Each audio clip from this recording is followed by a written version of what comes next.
எல்லாருக்கும் வணக்கம் travellers. Malaysia Singapore டூருடைய 2ஆம் நாளான இன்னைக்கு நான் குரூப்பையே விட்டுட்டு தனியாக ட்ராவல் பண்ண வேண்டிய ஒரு சுச்சுவேஷன். அது எதனாலன்னு பார்த்தீங்க அப்படின்னா, நம்ம கூட டூர் வந்தவங்களில் 2 ட்ராவலர்ஸ் ரொம்பவும் வயசானவங்க. இந்த இன்டர்நேஷ்னல் டூர் அவங்களுக்கு ஃபர்ஸ்ட் டூர். ஸோ கோலாலம்பூரில் லக்கேஜஸ்லாம் எடுக்கும்போது சேம் பேட்டர்னில் இருக்கிற அவங்களுடைய லக்கேஜ்னு நினச்சி இன்னொரு ஃப்ளைட்டில் வந்த இன்னொருத்தருடைய லக்கேஜஸ் மாற்றி எடுத்துகிட்டு வந்துட்டாங்க. இது கென்டிங் ஹைலாண்டில் ஹோட்டலுக்கு வந்ததுக்கப்புறம் தான் எங்களுக்கே தெரியும். சிங்கப்பூர் ஏர்லைன்ஸ்லேருந்து எனக்கு இன்டிமேட் பண்ணி என்னுடைய நம்பருக்கு இமேஜஸ்லாம் அனுப்பிச்சி விட்டுருந்தாங்க, லக்கேஜஸ் மிஸ் பண்ணிட்டீங்க அப்படின்னு சொல்லி.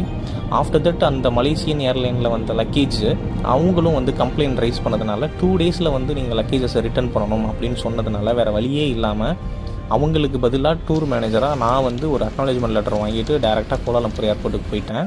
ஸோ போகிற வழி ஃபுல்லாக மழை, ரொம்ப நல்லாவே இருந்தது. உள்ளே நம்ம போகிறதுக்கு இமிக்ரேஷன் ப்ரொசீஜர் முடிக்கணும் அப்படிங்கிறதுனால ஒரிஜினல் பாஸ்போர்ட், அக்னாலேஜ்மெண்ட் லெட்டர் எல்லாமே வாங்கிட்டு போகணும். ஸோ போனீங்க அப்படின்னா இமிக்ரேஷனில் உங்கள் பாஸ்போர்ட் எல்லாம் ஒரிஜினல் வாங்கி வச்சுட்டு இந்த மாதிரி டெய்லி விசிட்டர் பாஸ் கொடுப்பாங்க. சிங்கப்பூர் ஏர்லைன்ஸில் இருந்தும் சும்மா சொல்லக்கூடாதுங்க, அவ்வளோ சப்போர்ட் பண்ணாங்க. இமிக்ரேஷனில் அவங்களே எனக்கு ஹெல்ப் பண்ணாங்க, என்ன பண்ணணும்னு சொல்லி கொடுத்தாங்க, ஃபார்ம் எப்படி ஃபில் பண்ணணும்னு சொல்லி கொடுத்தாங்க. அது போக எந்த பக்கம் நீங்கள் வரணும்னு டைரக்ட் பண்ணுறது முதற்கொண்டு எல்லாமே எனக்கு ஃபோன் காலில் அவங்க ஹெல்ப் பண்ணிக்கிட்டே இருந்தாங்க. ஒரு வழியாக இந்த 4 ஃபிங்கர்ஸ் ரெஸ்டாரண்ட்டை கண்டுபிடிச்சி இதுக்கு பக்கத்தில் இருக்கிற பாதையில் தான் நான் உள்ளே போனேன்.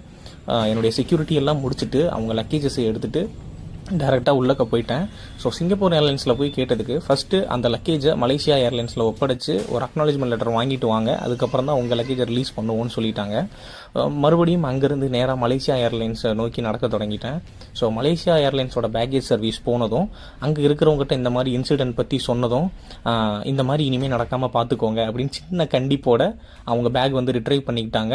லக்கேஜஸோட வெயிட் எல்லாத்தையுமே செக் பண்ணி எல்லாம் கரெக்டாக இருக்கான்னு நோட் பண்ணதுக்கப்புறம் அக்னாலேஜ்மெண்ட் லெட்டர் ஒன்று கொடுத்தாங்க. ஸோ அதை நம்ம வாங்கிட்டு டேரெக்டாக சிங்கப்பூர் ஏர்லைன்ஸுக்கு நம்ம கிளம்பியாச்சு.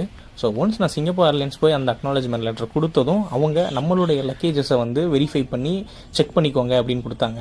சரி, நல்லா நோட் பண்ணிங்கன்னா இந்த லக்கேஜுக்கும் அந்த லக்கேஜுக்கும் உள்ள டிஃப்ரென்ஸ் அந்த பூட்டு மட்டும்தாங்க.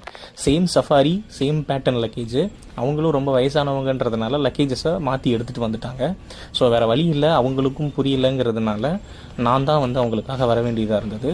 ஸோ மொத்த குரூப்பையும் என்னோடய டூர் கைடை நம்பி விட்டுட்டு 160 கிலோமீட்டர் நான் ட்ராவல் பண்ணி வந்திருக்கேன். மறுபடியும் இதே 160 கிலோமீட்டர் ட்ராவல் பண்ணி நான் என்னோடய குரூப்பை மீட் பண்ணுறதுக்காக போய்கிட்டு இருக்கேன்.